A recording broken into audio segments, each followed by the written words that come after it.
Welcome back. This is KBC News Check, and we are looking at the Elections Act, and actually Section 22, which provides that all elected leaders must be holders of a degree program starting the year 2022. It's around 13 months, and of course I'm joined by Gloria Oroba, who is an advocate of the High Court and also who is a youth policy analyst. And of course we have Counsel Shadrach Wambui.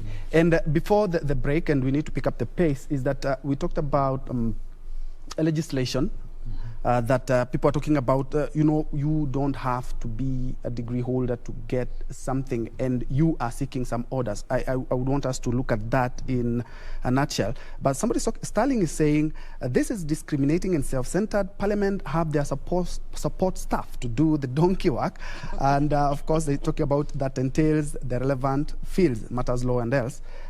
The mere degree, master's, or better still, PhD, do not qualify you to be a jack of all trades. Live and let others live. Of course, we will touch on that as we touch on what you are seeking in your petition before Madam Gloria chips in with what she is also seeking. Yes, really, the focus of the petition that Sheria Mtaani, it's not me, yes. Sheria Mtaani that has filed, and of course, just basically to advance the interest of a local man. A local man, the man that Justice Madan once said, it's a man in the Pangani bus. Or now, any person that if you walk through Ndoro, this person will probably run for a seat of MCA rather than even a president. Yes. So this local man that we represent is a man that probably, if you're to sample between 10 people, 9 people will be running for an MCA, probably 1 will be running for an MP. So the petition before court by Sheria Mtaani seeks basically to advance the interest of persons who will be desirous, who will be ambitious to become candidates of the position of member of county assembly. Yes.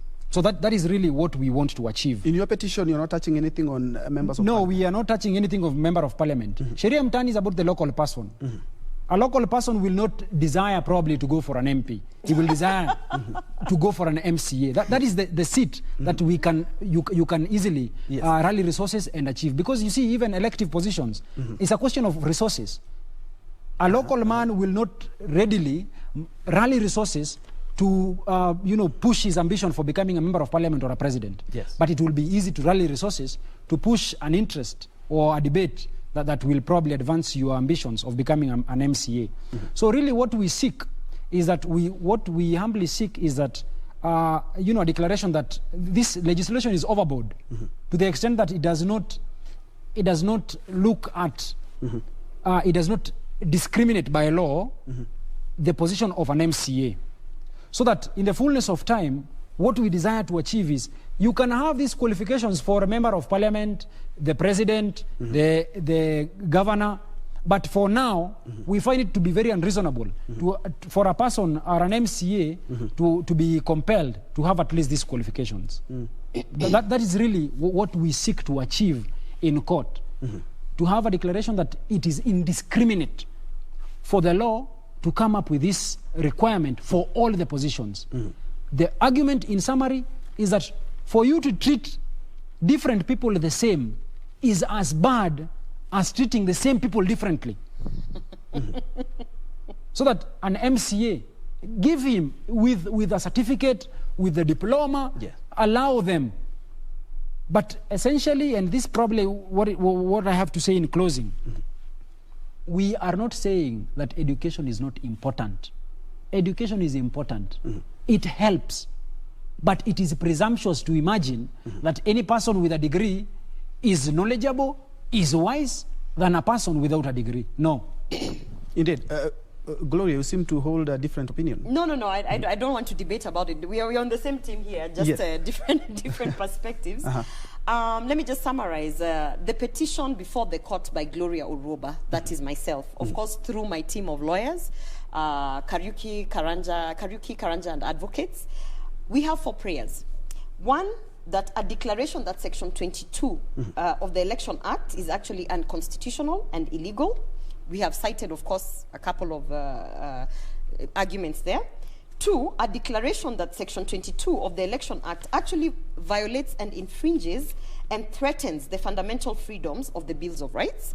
3, a declaration that the limitations contained in Election Act, specifically Section 22, in requiring for a qualification level of elective posts is not really justifiable in an open and democratic society. And finally, a declaration that the provisions of Section 22 of the Election Act are inconsistent with the Constitution of Kenya and therefore should be declared null and void. And just in basic summary of it, my petition is actually not fighting against Section 22. My petition tends to clarify that the same, in that spirit that law was placed there, there is an understanding that this constitution belongs to everyone, that this country belongs to everyone, that in order for you, I actually do not subscribe that for the commoners, Wanjiku and Mora and whoever, the only post they can go for is MCA. I am a very, very passionate youth advocate who pushes the youth to go for whatever. If you think you can stand for a presidential seat, kuja hapa mbele useme I'm running for president. And you know what? Your passion and your dedication and desire will actually get people to rally around you. So I don't believe that the only seats that the local mwananchi can go for because they are tangible and they are close and maybe you just require little resources to, you know, convince people are MCAs.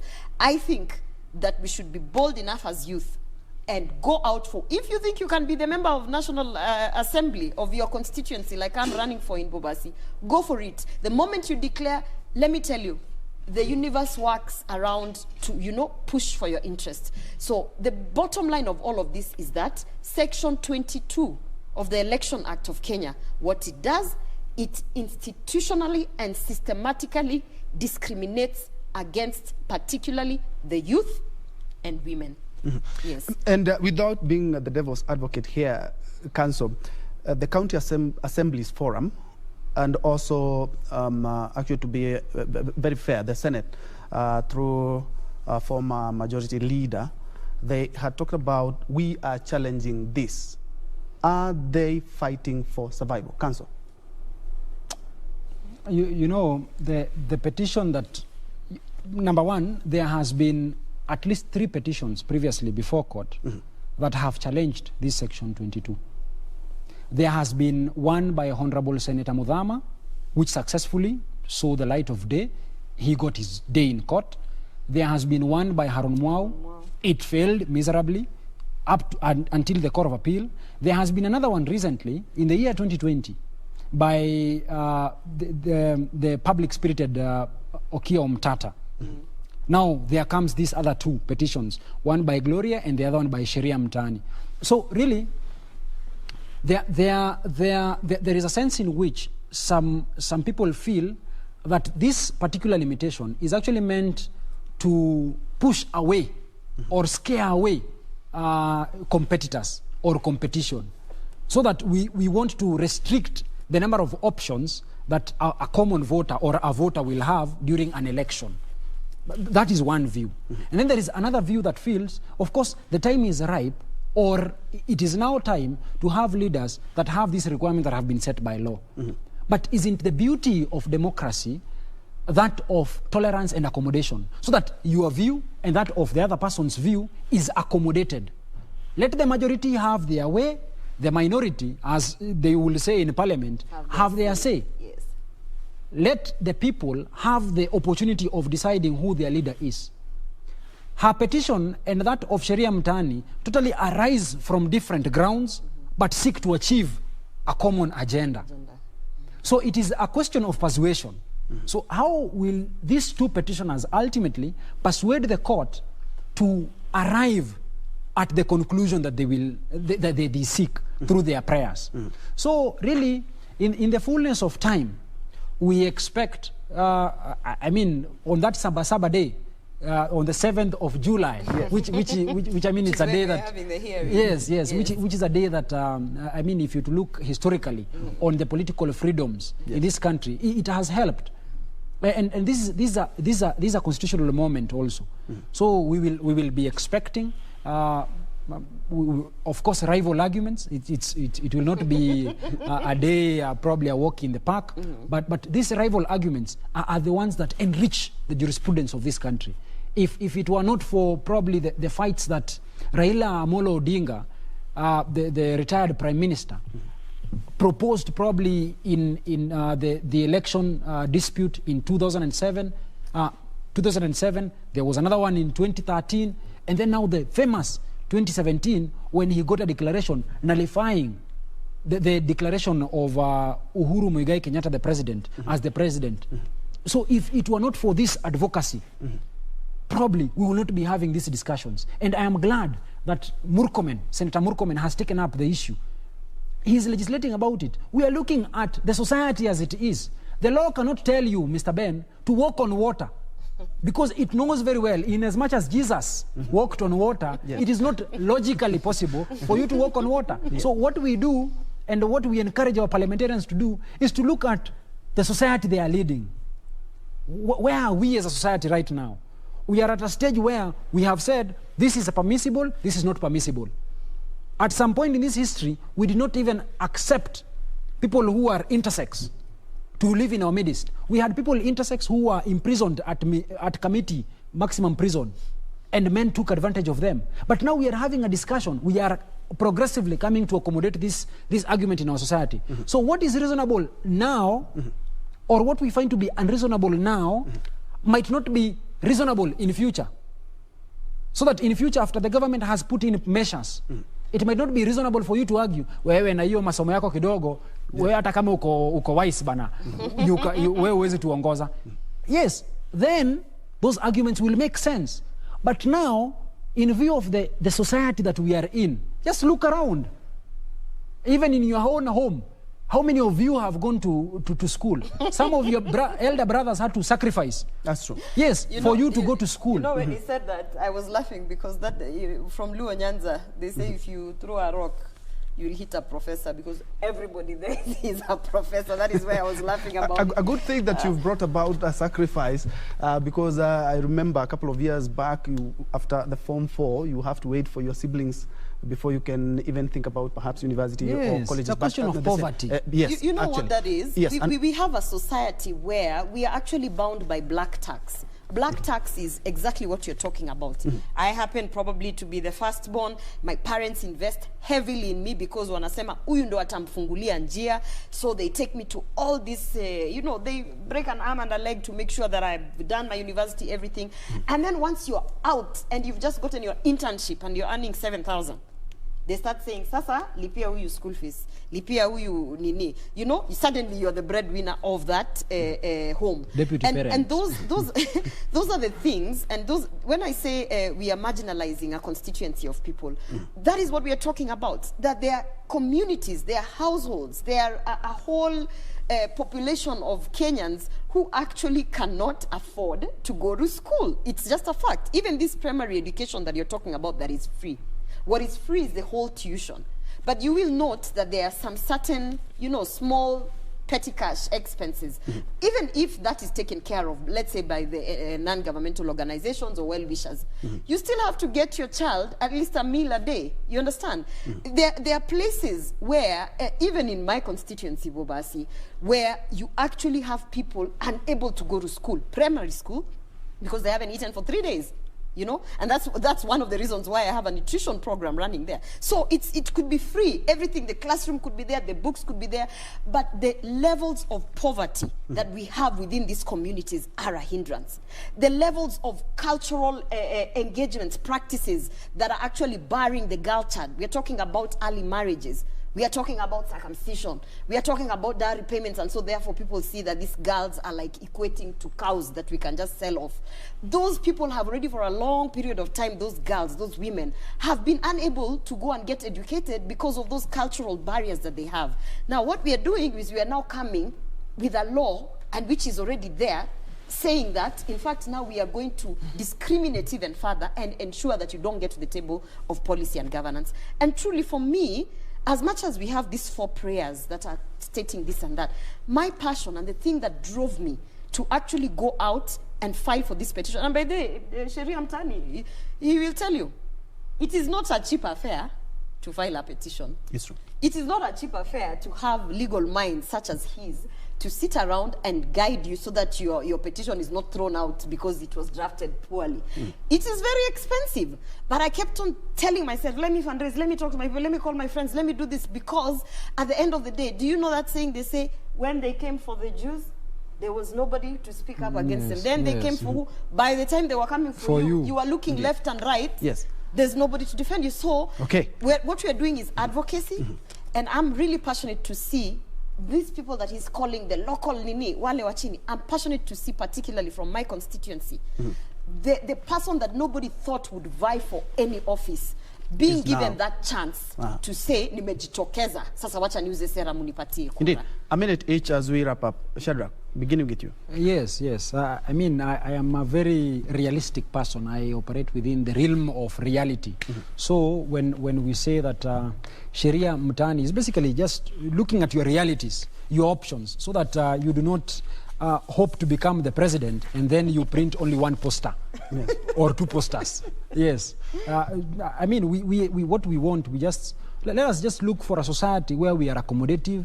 If you have been fortunate, if you've gotten to that level, just turn back. You will not turn to into salt, like the famous Lot. Yeah.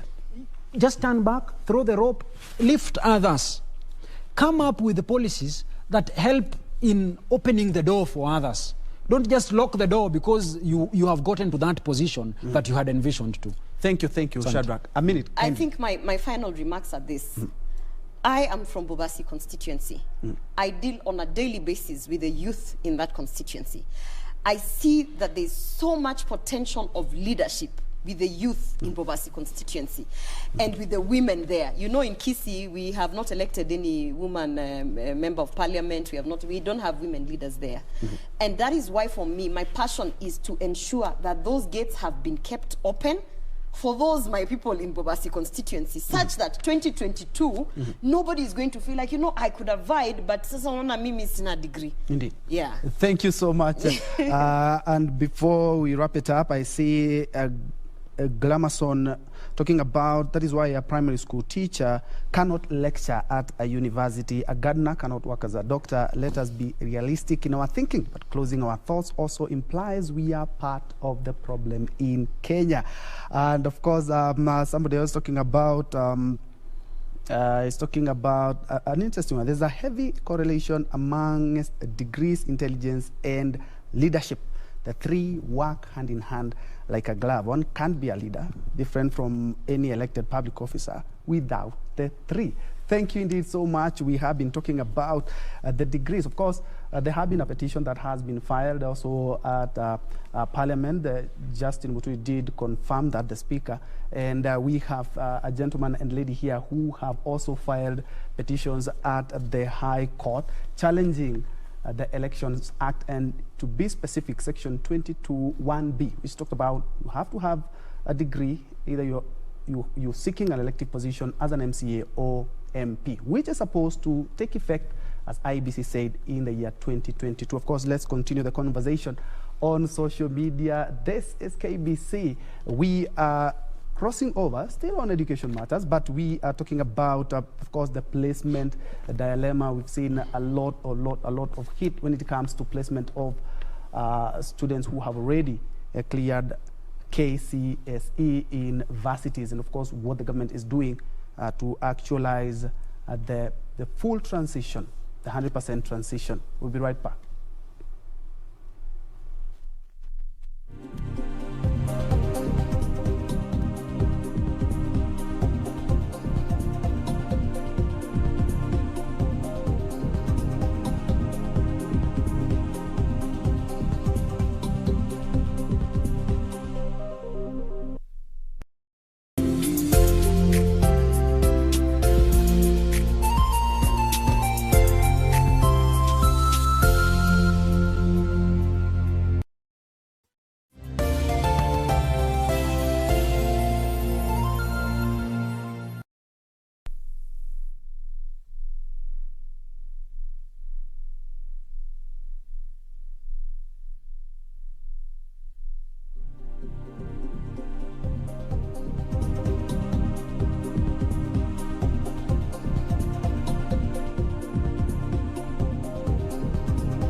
Welcome back to KBC News Check. Remember, your comments, suggestions, or even where you're watching us from, are highly appreciated. And of course, I'll continue sampling them as we continue with this discussion. Of course, we've touched on education matters and politics, and when it comes to elected positions, now we are touching on the placement, especially for the Form 1 students. And I'm joined by Peter Ndoro, who is the CEO of the Kenya Private Schools Association.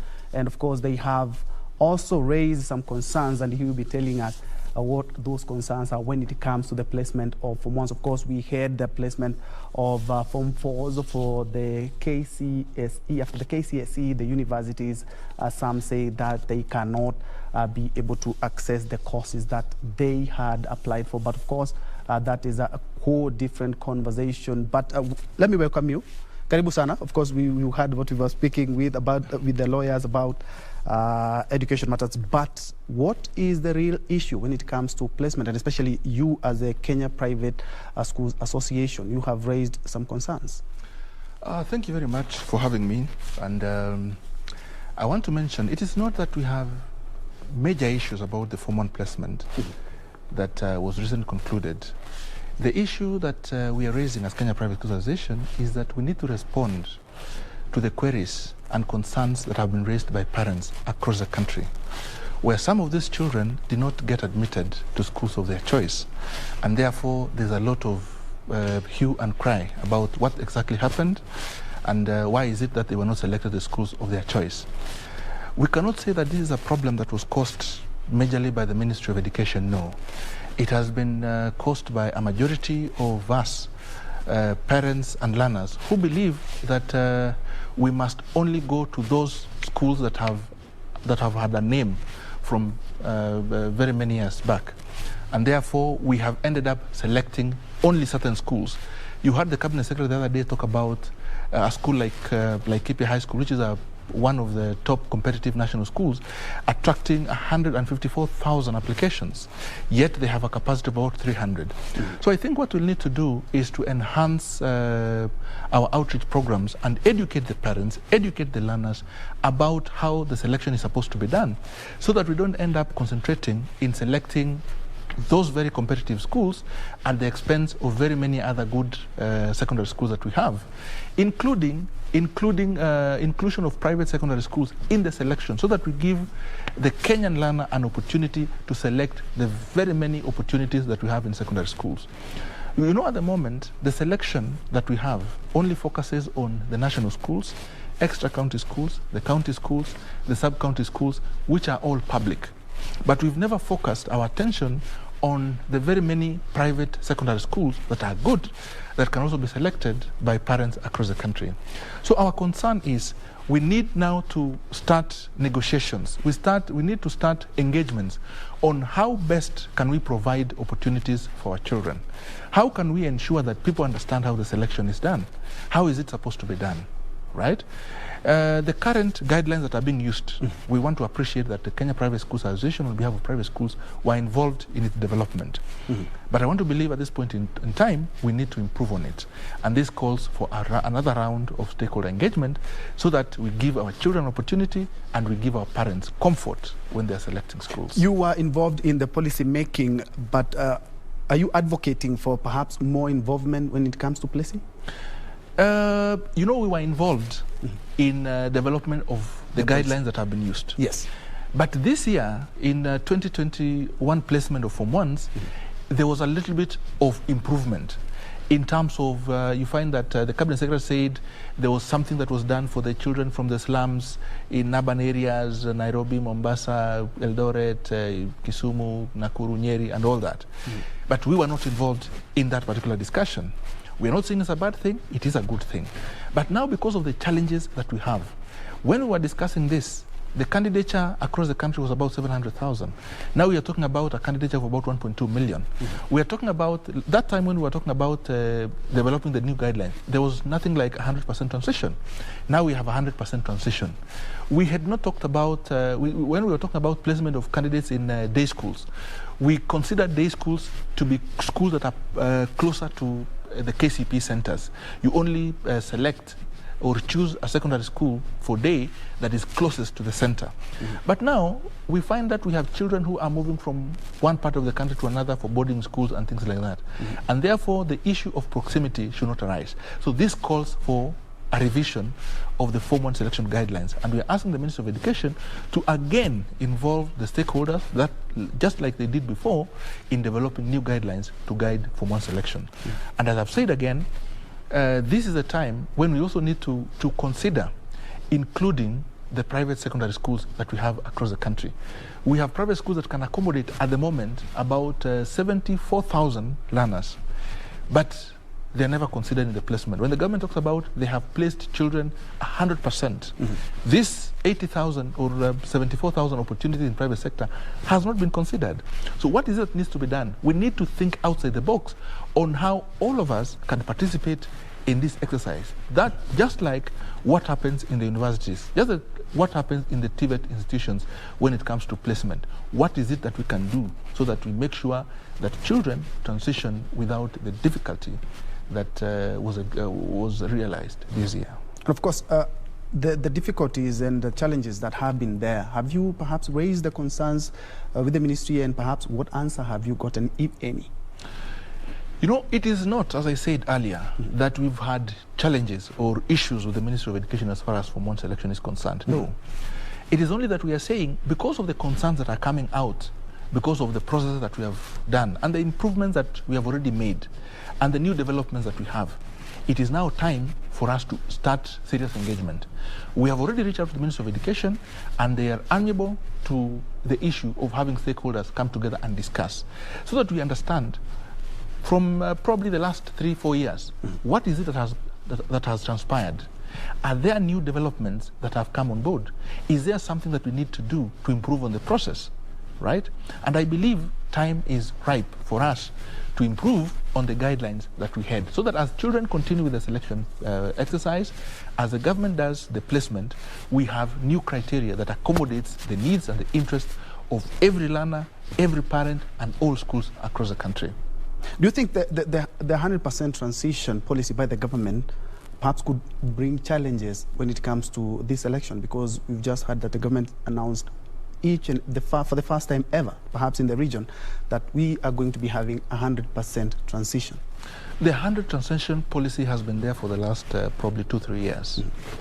And this is a good thing, because one of the things that we must appreciate is that our learners need to have education up to the secondary level. And when the government decided that we're going to have 100% transition, that was a good thing. All of us appreciated that particular policy, and we need to support it. All of us, both in the public and the private sector, we need to support that particular policy. The only thing we need to ask ourselves, how should we guide and ensure that all our children completing class 8 go to secondary schools? Because some of the challenges that they may face in terms of the secondary school that they have been selected, the difficulties in changing from one school to another, may hinder their 100% transition. But now we need to ask ourselves, from the experiences that we've had for the last 2 years, what is it that we can do? What improvements can be made? How do we go about it? Yes. And of course, there's that policy that the government talked about when it comes to examination, that a center that has less than, you talked about 40 students, will have to be taken to another examination center. What is your view on that, and what are some of the challenges that may come along with that policy? The Kenya National Examination Council released a circular dated 11th of June 2021, revising an earlier circular that had been released on 11th of May. This circular was talking about revising the issue of hosting, where candidates, initially we had a situation where a school hosting a center with less than 15 candidates were hosted in a center that had more than 15, or another registered examination center. This time round, the Ministry of Education has raised that to 40,000, to 40. To a school can only be an examination center if they have candidature of more than 40. Anything below 40 will be hosted in another center. This is going to pose a big challenge to not only private schools, but very many examination centers that we have across the country for both KCP and KCSE. You can imagine a situation where you are moving children from one center to another, environment that is totally strange to them. It is totally new. Taking them to new environments, how do you expect these children to perform? It will be a big challenge.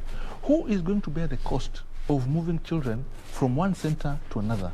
This will escalate and increase the cost of examination, both on the part of the school, on the part of the parent, and on the part of government, if it is the one that is going to take care of that particular cost.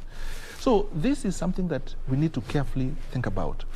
When we go to secondary schools, we have practicals, that has to be done. How are we going to manage the issue of practicals? How are we going to handle shifts?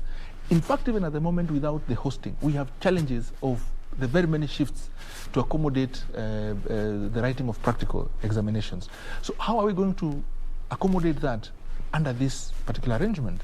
We have certain parts of this country, like the northeastern, we have the Marsabit, the Turkana.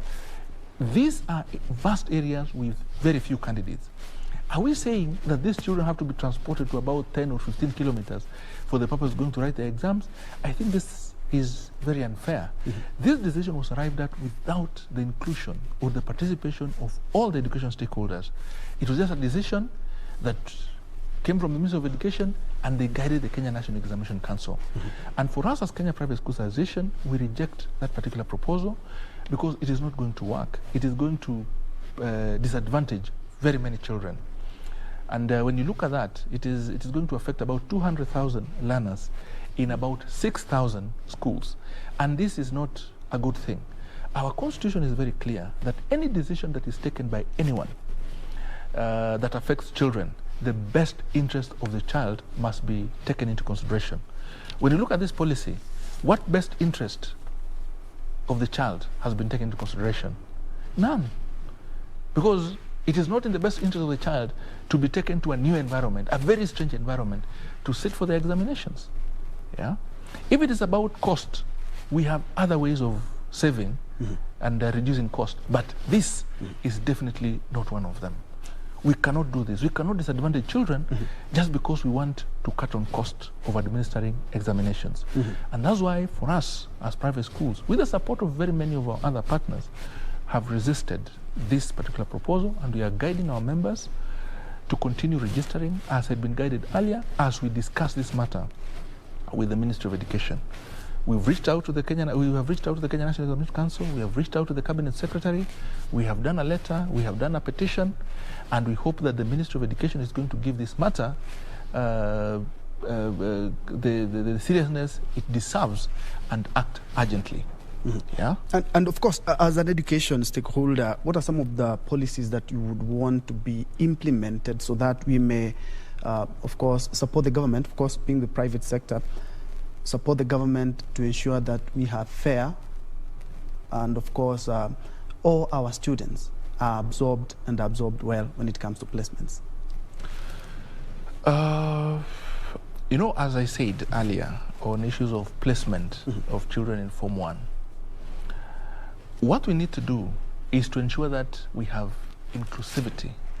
Every child from across the country needs to be involved and participate in the placement. And when we have schools that are called national, yes, we should give opportunity to every child across the country to participate. We need also to consider merit, so that when children are writing their exams, they do their best, knowing very well that it is through their performance that they are going to be placed in the schools of their choice. We should also be alive to the fact that we also have children who come from very disadvantaged backgrounds. When I talk about disadvantaged backgrounds, is those areas where they have, for example, issues of insecurity, they have not been in school, issues of flooding, they have been displaced, those particular areas. We also need to ensure that those areas are taken care of and those children are also included. But we should not have issues where we are saying a child in a public or in a private school have to be, treated differently. No, a child going to a private school and a child going to a public school must all be treated the same. right? So it should not be that we have to discriminate one in favor of another. But we should also ask ourselves, how do we also support those children who come from the very marginalized? We need to have a targeted approach of identifying that particular learner, not targeting schools, because schools are just centers for learning and writing examinations. But then we have those children who have real challenges. Where are they?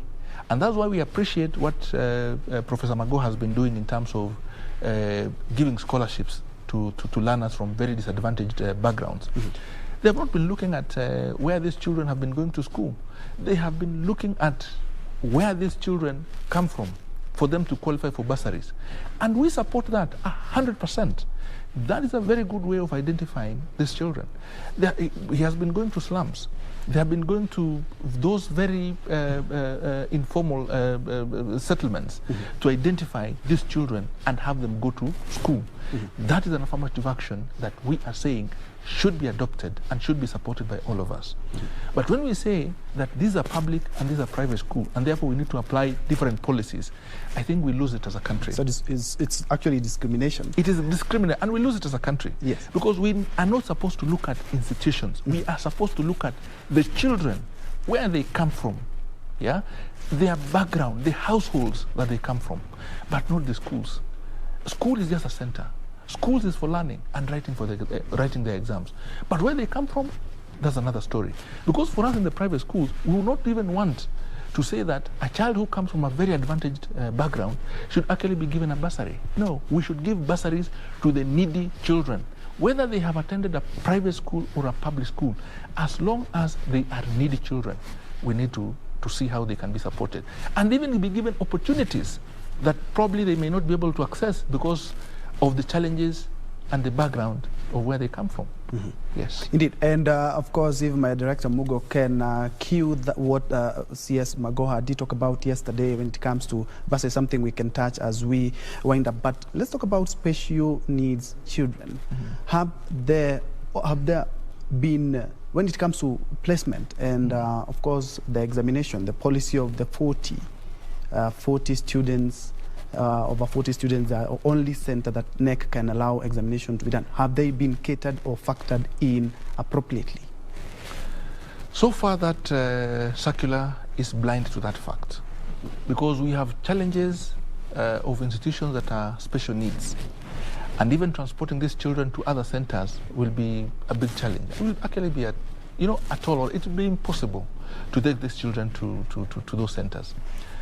And I think we need to take into account that in our education sector, we also have special needs children. And we need to ensure that their interests are also taken care of. And that's why we are calling for a stakeholder engagement. And within the education sector, we have several formations that represent different stakeholder groups. These people have different needs and different perspectives of looking at things. If you involve them, you will come with a solution that will accommodate everyone. But if you sit down and just come up with proposals that only come from Jogo House, you will surely disadvantage very many other interested groups in as far as education is concerned. So for us, we want inclusion. We want to be involved. We want to participate in making our education to become better as we move forward. We have made tremendous progress in education. We now have the new curriculum, the competency-based curriculum. We are trying our best to make it work. We have worked as stakeholders to make it work. We have consulted. Where there were challenges, we've discussed, come up with a way forward. But now when you make a decision of this magnitude, that's going to affect hundreds of parents. Yes. These are children, 13, 14-year-olds. Disrupting their normal way of life in terms of learning and writing examinations. That is unfair. And that's why, for us as private schools, we are saying that should not be allowed to take root. In education sector, consultation, engagement, participation by everybody, the parents, the associations, all that is critical for the success of the education sector. Indeed, at least you have somewhere you are meeting with CS Magoha when it comes to bursaries.